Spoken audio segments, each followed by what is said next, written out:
Hey, how's it going everyone? Welcome to another RF Crypto video.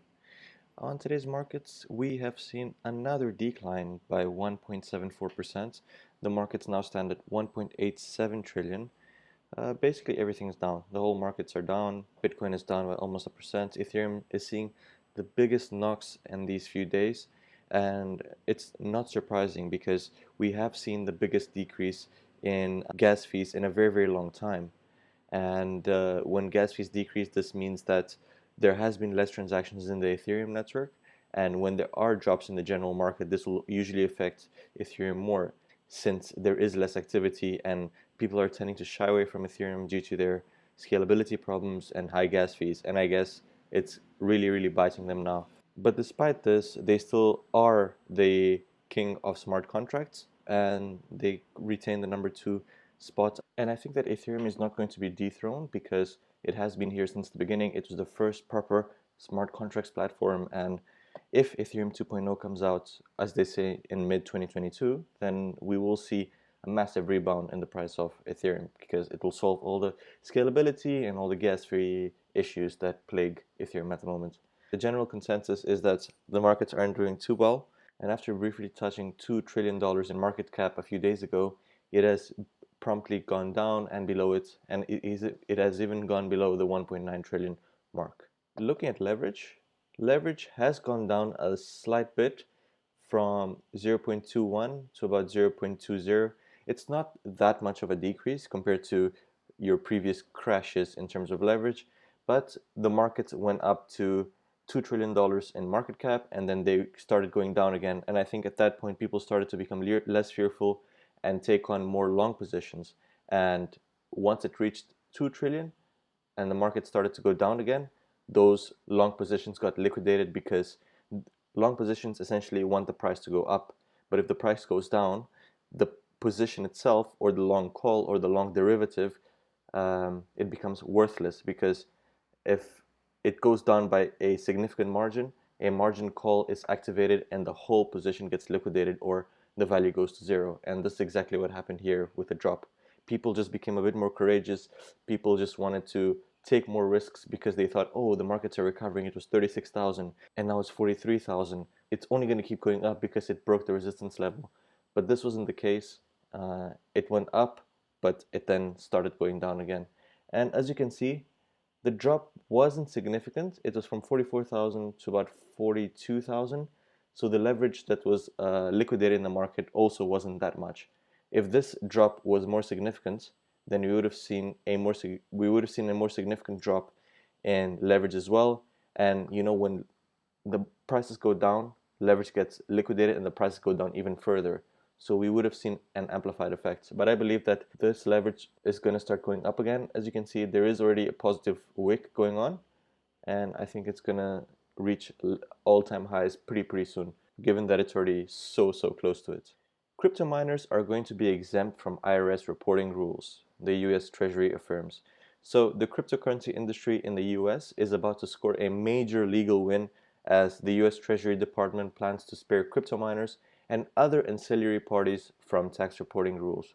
So in a letter to a group of senators on Friday, the US Treasury indicated that it plans to exempt crypto miners, stakers, and other market participants, which are these ancillary parties, from rules that would require crypto brokers to share data on their clients' transactions with the IRS. And also, they emphasize that crypto validators are not likely to know whether a transaction is part of a sale, while entities involved in offering services related to hardware or software crypto wallets are not carrying out broker activities.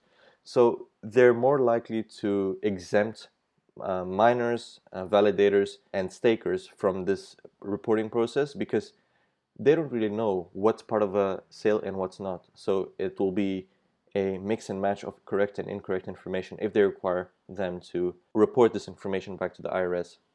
Also, the Treasury will also consider the extent to which other parties in the digital asset market, such as centralized exchanges, and those often described as decentralized exchanges and peer-to-peer exchanges, if they should be treated as brokers as well. And this comes in the backdrop of an increase in regulation and an expectation that regulation in the US or crypto regulation in the US is taking a big step as they're going to release a paper stating which rules are going to be applied to the crypto industry and the blockchain industry in general.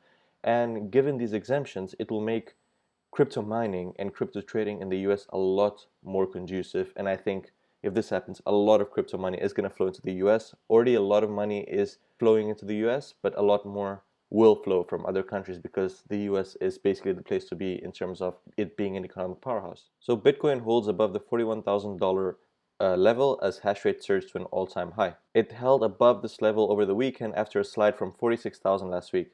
So if you watch my videos a couple of days ago, I said that if it breaks the $46,000 level, it will just keep going up. But if it goes below it, it will just keep going down until it reaches about 40 to 41,000, which would be its support level. And this is what happened. It went down and it kept going down until it reached that $41,500 resistance level, and or if you look at it the other way, a support level, and it's been hovering along those lines, and now it stands at $42,000.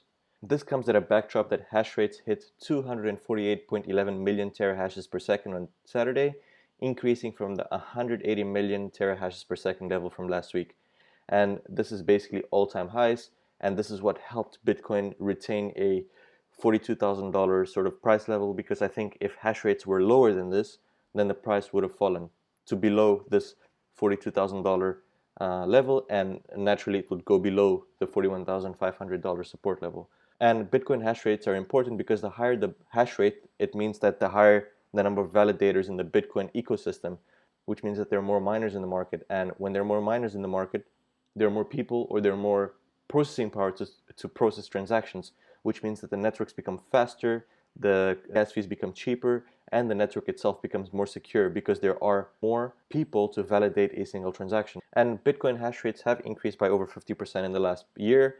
And as of July, miners based in the US accounted for more than a third of the hash rates on the Bitcoin network, which is incredible.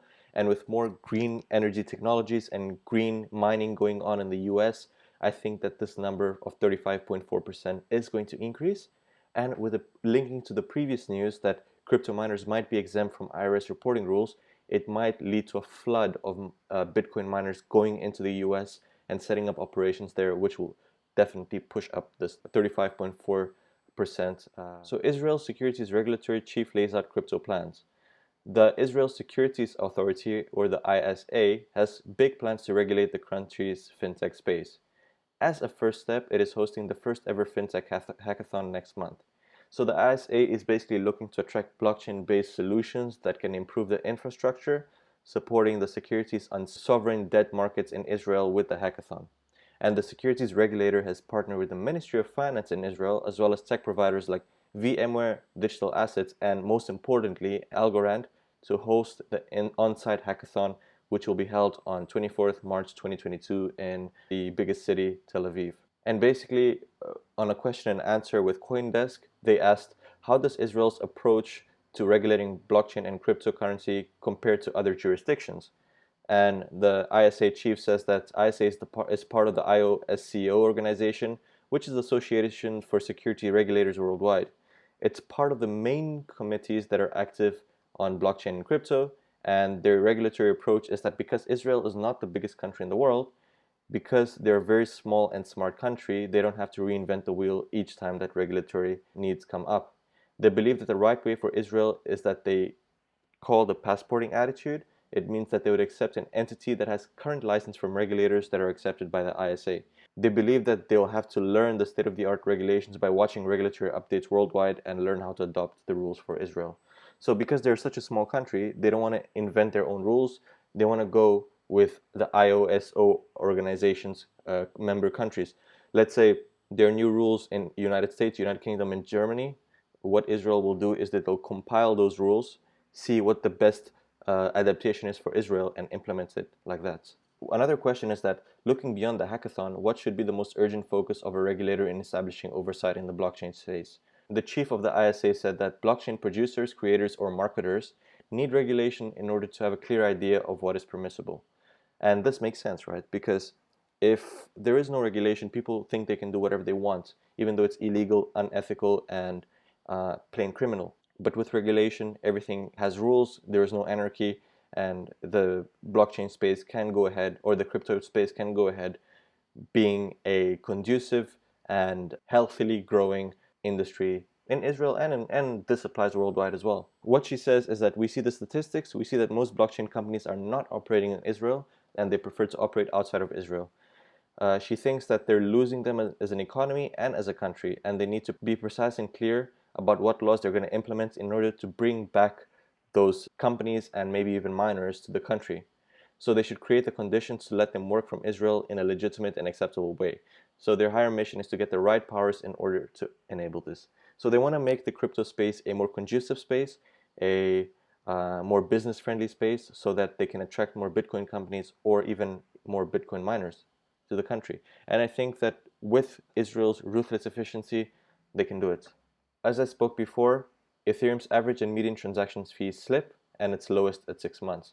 So the infamous transaction fees of Ethereum ecosystem, or the gas fees, underwent a decremental phase from January 10th to record the lowest average and median fees of $14.17 and $5.67, lowest since September 2021.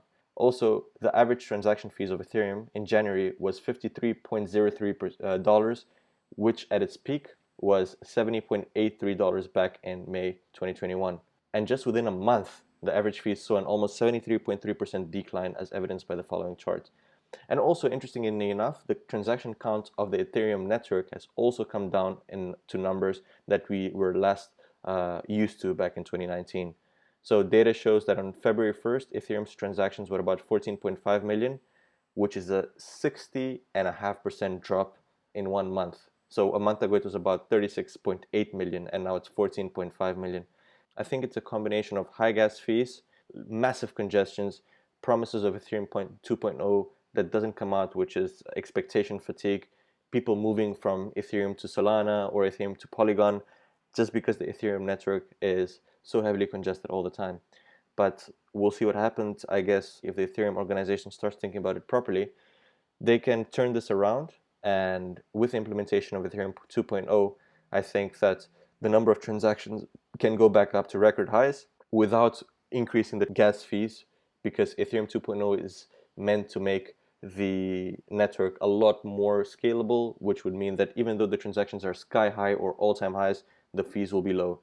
At all-time highs, it was $70.83, the gas fees, but I believe with Ethereum 2.0, even at all-time high transactions, the gas fees will be minimal, maybe $5 at max. So we have to watch the space and see how Ethereum develops. On some entertainment news, Netflix announces a new series on the Bitfinex hack involving 120,000 Bitcoin.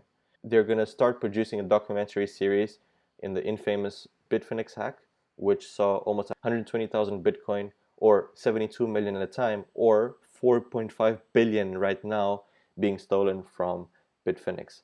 The plot is based on two main characters, Ilya Lichtenstein and Heather Morgan, which are a New York City couple that were basically the masters of this 120,000 Bitcoin heist and their involvement in laundering the stolen funds. And I think what's going to happen is the Netflix series is going to focus on how they stole the cryptocurrencies from Bitfinex and how they plan to launder it. Also, how the government agents from the Department of Justice basically tracked their transactions and monitored their actions, how they got caught, how they got arrested, and how the government agents recovered 85 to 90% of the stolen Bitcoin. And I think also they're going to speak about what happened to the remaining Bitcoin as well. And it's an incredible story, and I think it will be worth watching because this was one of the biggest hacks in terms of crypto of all time. And the fact that they were able to recover this money, or at least a majority of this money, tells me that the training that US officials are going through in order to enhance cybersecurity and increase their recoverability skills of stolen funds is just absolutely incredible. And finally, BlockFi will pay $100 million in settlement with the SEC and state regulators over high yield accounts. So BlockFi basically was offering its users high yield products, which is if you stake or if you lend your crypto, you get up to 9.5% yields. And because of this, the US Securities and Exchange Commissions investigated them into whether the product is a securities offering and whether they're offering this despite not having a license. And I guess they found them to be guilty.